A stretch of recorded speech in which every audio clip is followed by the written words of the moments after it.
Hello, writers! Have you ever bought a writing craft book someone says you just have to read? Is it still sitting on your shelf? Have you even cracked the spine? That's totally me! Don't ask Renee how many craft books she owns. Why do we keep buying these books we never read? We all want to improve as writers, but that's hard to do alone. That's why we started the Words to Write By podcast, to tackle these books together, chapter by chapter, and learn from their advice. Or not. Sometimes they're wrong. Hi, I'm Renee Nelson, former college writing instructor turned full-time writer and podcaster. After many years, I finally have a complete draft of my memoir. And I'm Kim Smigado, author of the humorous fantasy novel Our Comeback Tour is Slaying Monsters, which is the first book in the Boy Bands and Dragons series, released by Riverfolk Publishing. And now, on with the podcast.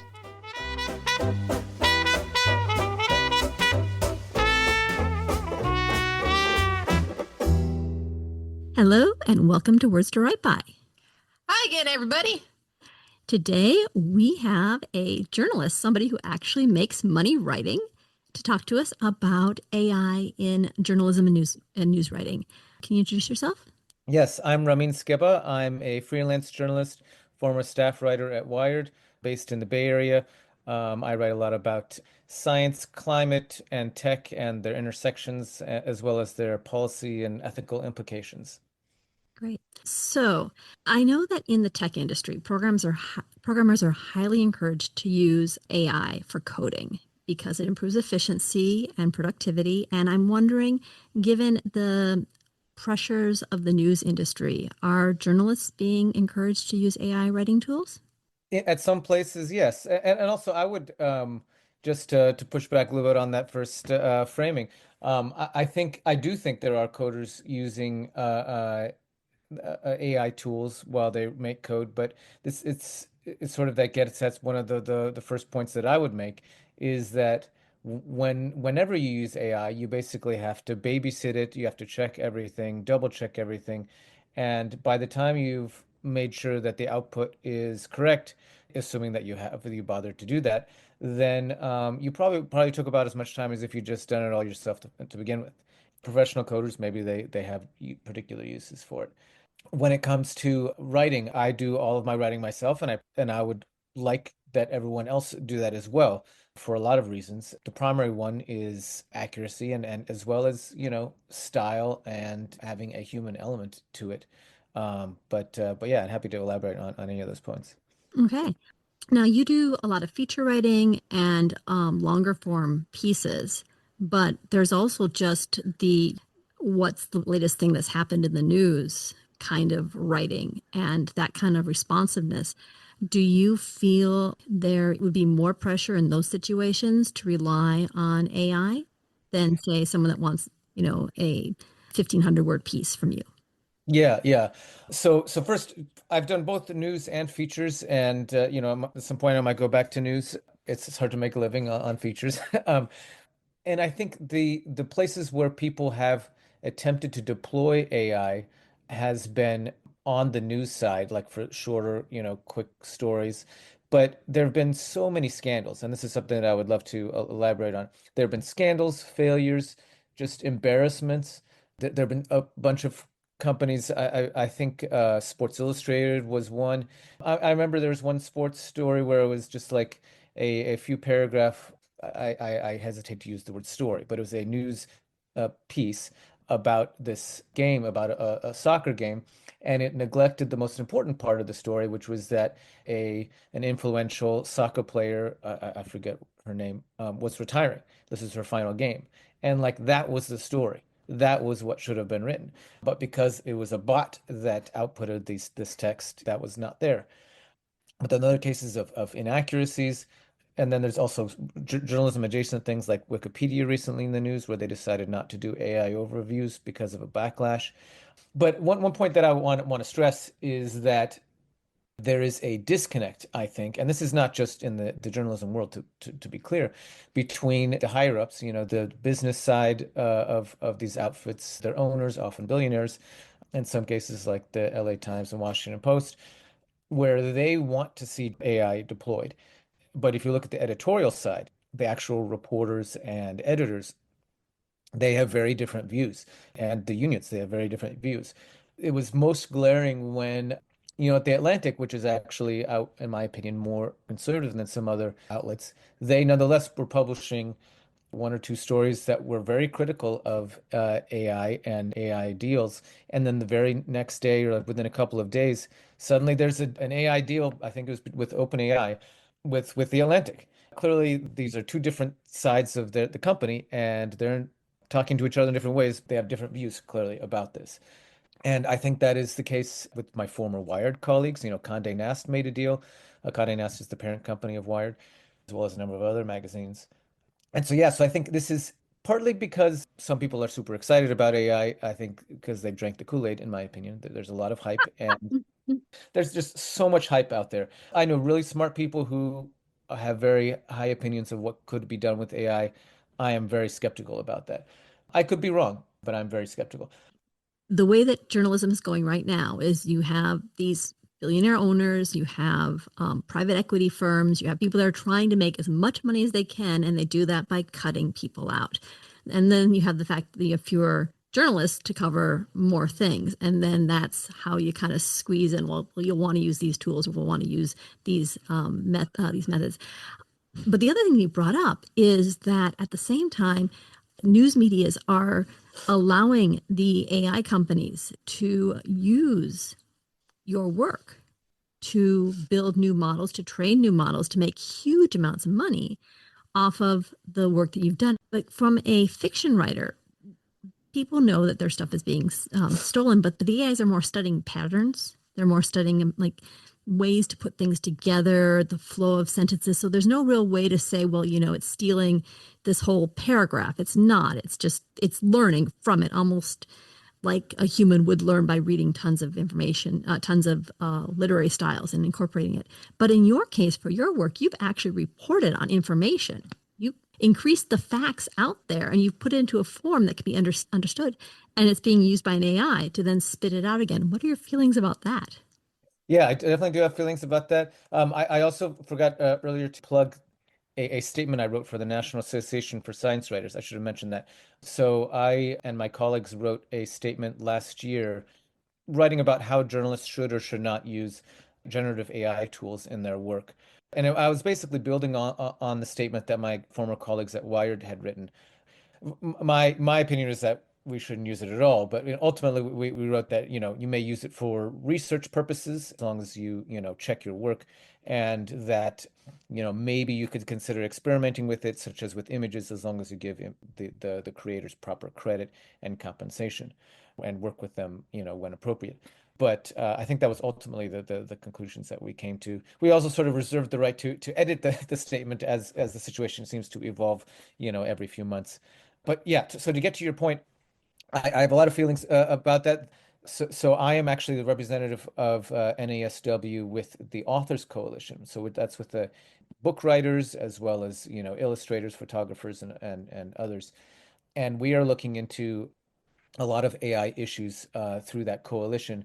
So there's a number of issues. One is that there is a lack of compensation for the training, and also a lack of consultation. You're not informed when your work is being used for training, let alone, ask for permission.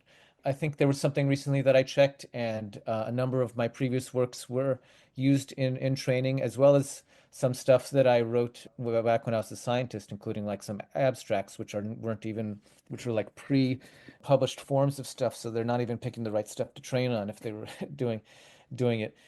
But yeah, I mean, I'd never known about that at the time. So yeah, there's no compensation there, and freelance journalists are particularly undercompensated for their work. But this is something where there's a level playing field between freelancers and staff reporters, and that everybody is being exploited here in a similar way. And then on top right, that there's copyright concerns for the outputs. There's a lot of court cases right now that we're following, including one with the New York Times. Which one is that?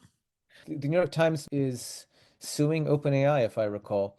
And I don't know the current status of the bill, but yeah, so that's definitely something to follow. I mean, it's making its way through the courts.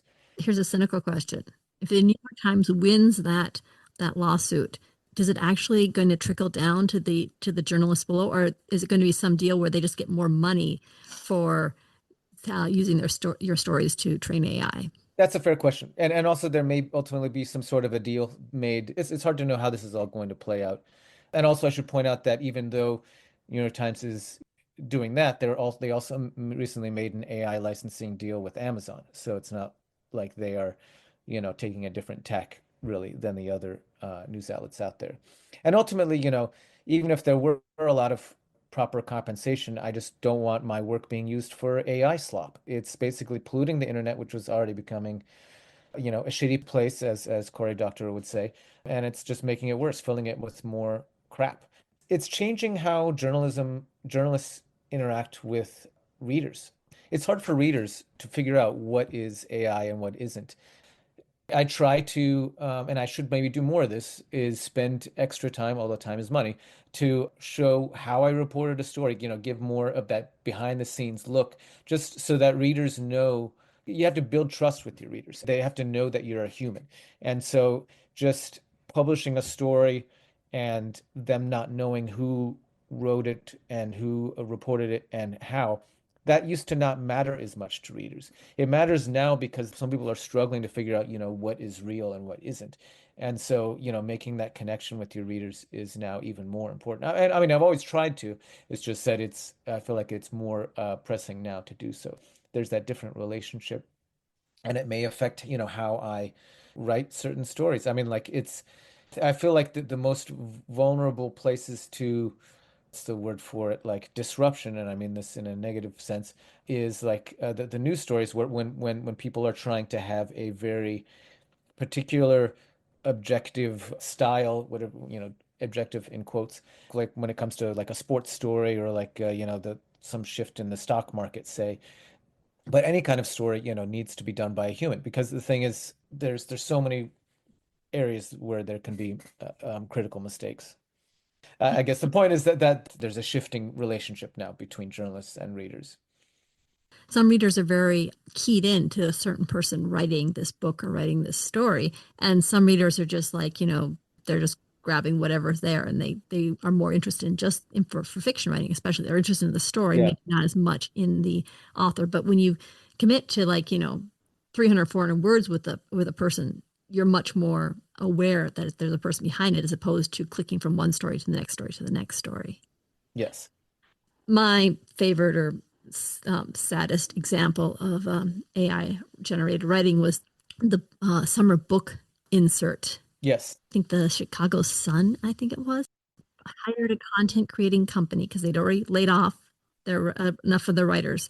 And so they hired a content creating company that then hired a part-time writer who, like, they paid less than $100 for this.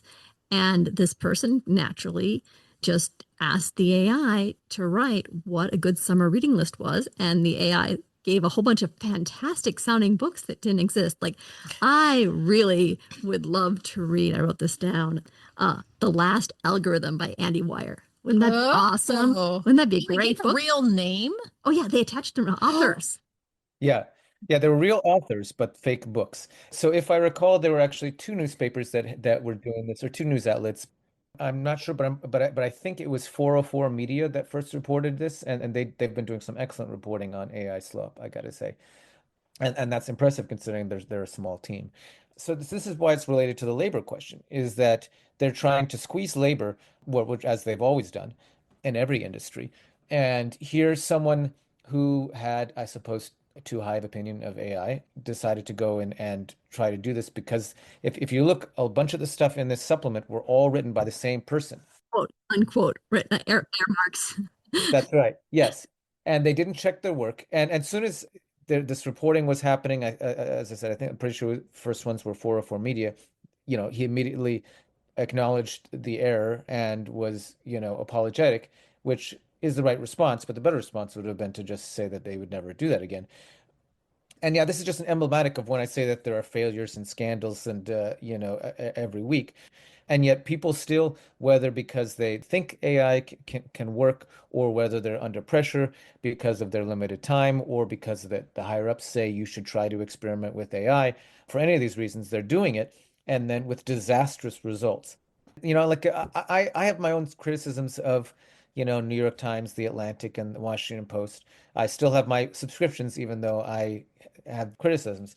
But like a lot of people, they end their subscriptions and they might not resubscribe. It takes a long time to build trust with your readers. It's tougher for the local news, smaller news outlets like the Chicago one, where the financial crunch is even tighter, is even tougher. When these outlets shrink, it's really hard for them to rebuild, and then they're just trying to hang on. And so it's really tough. And so people need to support their local news outlets, support the journalists that you like. You got to pay for journalism. It's so important. People got used to not paying for stuff in the digital age. You have to pay for it. It is a pain, yes, to have many subscriptions for some people. I actually don't mind it, but just like we have a lot of channels to pay for, but that's just part of life.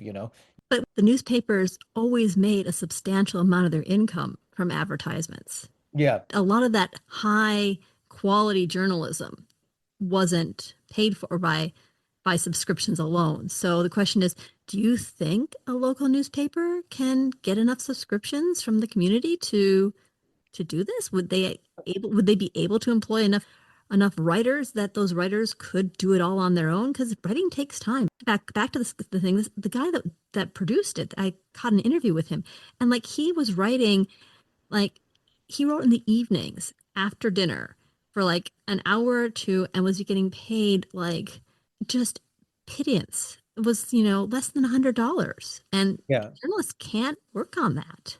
No, they cannot. So that is not an AI issue, but a journalism industry issue. And part of it is, the advertising issue where Meta and Google are taking this revenue away. The industry would still have troubles were it not for this, but I think this is probably the biggest cause of the financial crisis of the industry. I think that's accurate to say because if you look at all these different journalism outlets with very different business models, they're all struggling at the same time. That's not just a sign of mismanagement or whatever, or operating in some more pro journalism town versus another a less one. It's happening at the same time because they're losing this funding. So I think that is the biggest problem. Not to let the managers off the hook. There are some that could be managed better. There's definitely emerging news deserts, and this is nothing new. It's been happening ever since, the shift to the digital age when ultimately journalism is being paid less. And that transition was not done so well. And of course, that means that there are, say, business and political leaders that aren't getting the scrutiny that they deserve. Various school board meetings or, a air quality meeting or what have you is not getting the attention that it otherwise would have. That's a serious problem in these news deserts. There's definitely a lot of problems that the industry is dealing with, but I think it's fair to say that this loss of ad revenue is, I would say, number one on the list. So the other thing with the AI generated content is 404 caught that particular supplement. Mhm. But if that's happening in other places, I'm worried about the trickling in effect, where basically if someone were to use generative AI and the AI were to hallucinate and make up sources, make up things, and that wasn't caught, then it gets incorporated into the search algorithms for the internet. Yes, And then somebody else quotes the quote, and suddenly you have something that's got, three different sources, but they all came from the same place. They were all made up. that's right. Or people citing fake reference papers. So how do you as a science journalist deal with identifying if stuff is real or not? Do you have to change your techniques now? Yeah, that's a good question. First, I'll say like it's particularly tough for these smaller news outlets because like if you lose trust, it's hard to gain it back. And if you're like barely getting by, losing 10% of your subscribers, whatever the impact may be of this lack of trust or diminished trust can be the difference between a paper going under or not. So that's a significant issue. But yes, there's definitely an increasing concern that a larger fraction of the internet is filled with AI slop. It used to be you could pretty much tell. You'd say, well, you'd look at the source or you'd look at the number of references and like you'd assume, well, there must have been a real person that said this thing. Except now, Yeah. By the way, I like the term. I think there was a paper by some researchers where they argued instead of using the term hallucination, we should use bullshitting, which is, I guess, a better, a more accurate characterization of AI's relationship with the truth, which is to say that it doesn't have one. But to get to your point, your question about, how I do my work, I try whenever possible to get primary sources. That's what I try to do. It is hard and it takes more work. And right now I'm fact checking one of my stories now, and like it's difficult when like some facts are harder to find the original source for them because journalists are often probing, we're often probing in areas where the information is not widely known. It ultimately, I suppose you could say, means more work. But so far, it hasn't had that big of an impact on me. But I mean, one thing I do is I definitely avoid AI overviews. I never read them. I don't know why I can't seem to figure out how to turn off the Google AI ones. I don't like them. I hate when I see the words on there and it kind of like biases me in some way, and I have to like shift down. I quickly scroll down when the AI comes up. I really dislike them. There's so many mistakes that they've made, and like like the whole scandal about putting cardboard on pizza a while back, that was a Google AI thing. That one, sorry, I missed it. It was like some Reddit post. Okay. How do you make sure that the pepper and a Reddit user replied, "Oh, just put glue in it, ha ha ha." But then AI was scanning the internet, found that answer, and thought, "Oh, that's how you keep the Well, pepperoni on the pizza." Reddit actually is supplying stuff to the AI companies. Of So course it's not they are. That's the internet. Like these companies are making Right. these news and information gathering places are making money by selling what they have. Right. So a lot of our listeners, our readers, we've asked them questions like, if you found out that a book that you really enjoyed was written by AI, how would you feel? And there's all those ethical questions, and then they all, they have their personal talk with themselves, like, I don't know, would I be okay with it? A writer didn't get paid, all these other things. What would you say like those readers who aren't sure how they would feel about AI written stuff? And this is like after, they've improved it enough that maybe they have fact checked everything, or at least there's enough facts there that are accurate, that aren't so bad. There is less hallucinations and bullshitting. What would you tell readers like don't read AI stuff? Like what would be your reasoning for that? Like how would you implore them, please don't do that? Yeah, that's a good question. Like we might imagine like a Star Trek like future where somebody is co-writing something with a computer. Because by the way, I hate that AI things have names because it makes them seem like persons. It's an algorithm, it's a code. Like in Star Trek, they call the computer computer. But yeah, so like we can imagine some future, like say a couple decades from now, where somebody will try to co-write it earlier and it won't be good.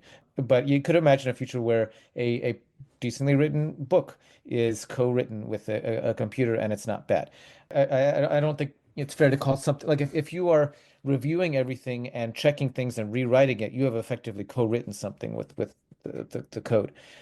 So yeah, there's a lot of points. One is that if somebody can't be bothered to do something, is it really that worth reading? You know?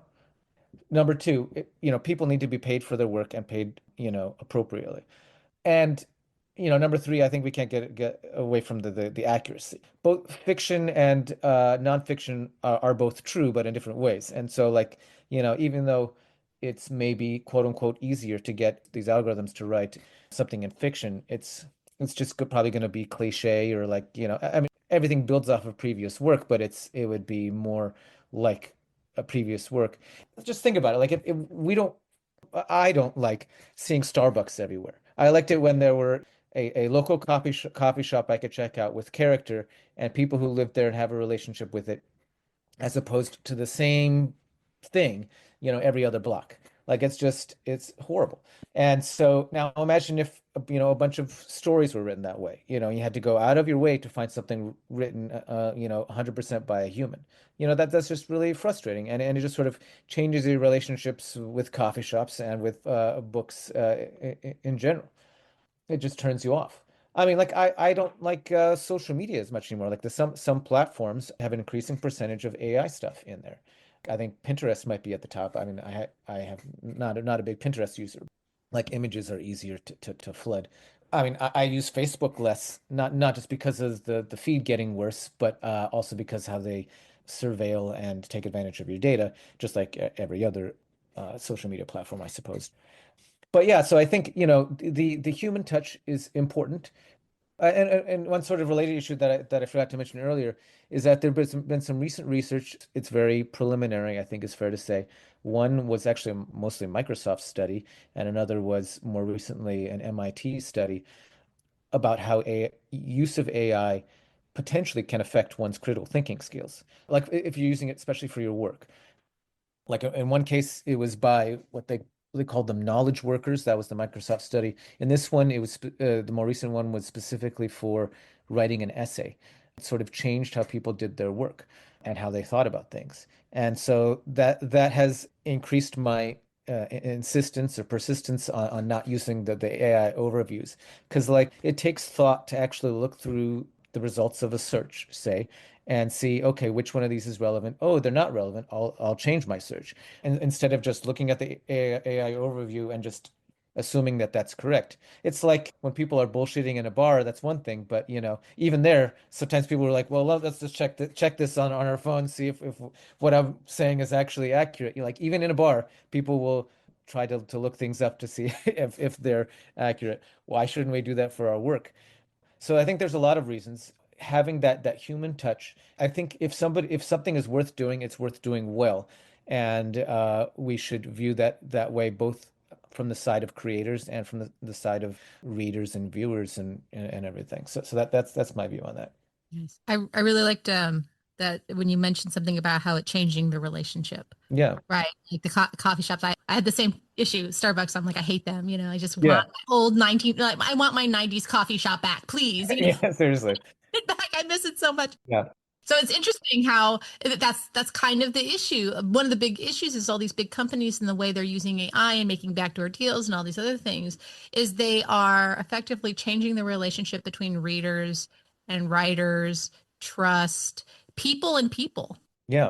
Your comment about that, I was like, oh my God, my brain is like exploded about all the potentially scary things. Yeah, absolutely. This has been great. Before we go, I wanted to ask you, do you have any predictions Oh of man. how, like in the next year to couple of years, several years, how bad is it going to get before people decide that maybe this, like how far are publishers going to push using AI and decreasing staff? Is there going to in the next few years? Yeah, that's a good question. So there's a lot of things that could happen. I do think, images are the place where AI is making the biggest, is flooding, the media the most. And so I think Instagram, all these social media that, maybe like ones that use, video like TikTok. Videos going to be scary. Videos coming. Yeah. So there's going to be more of that, I think.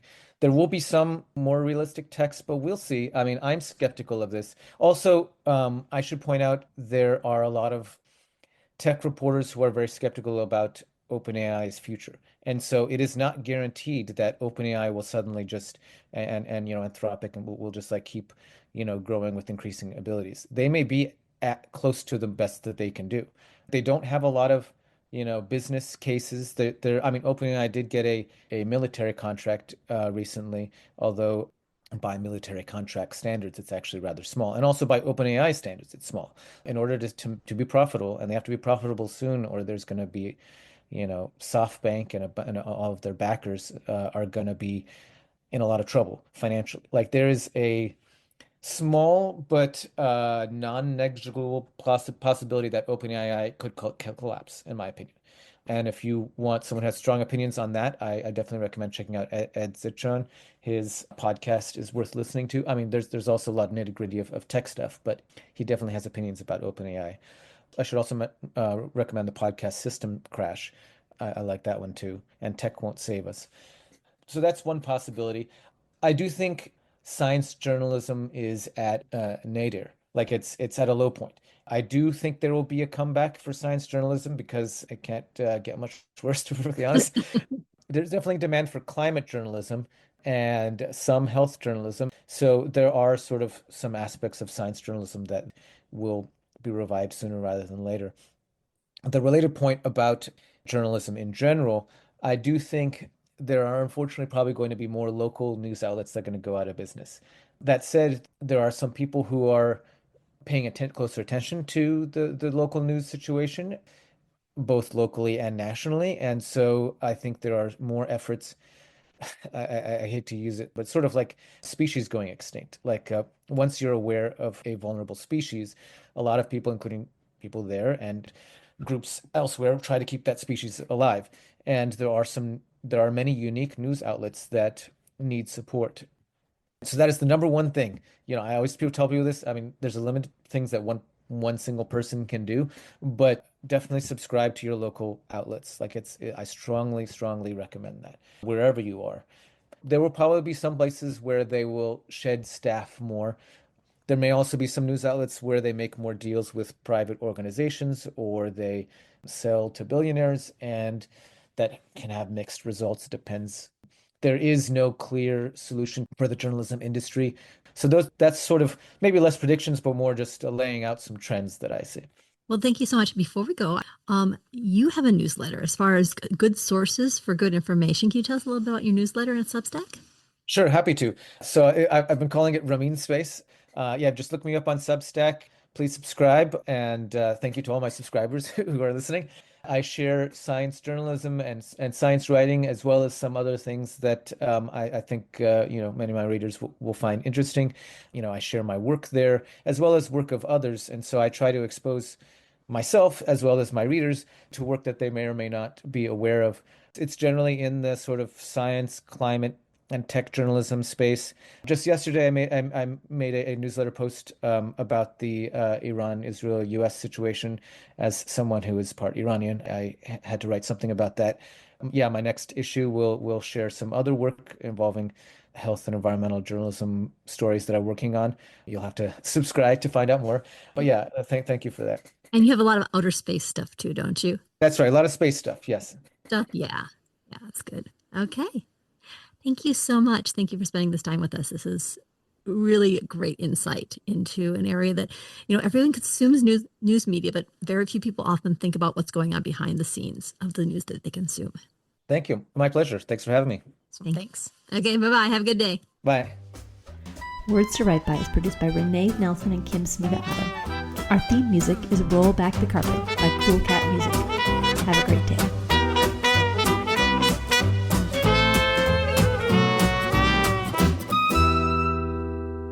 Especially when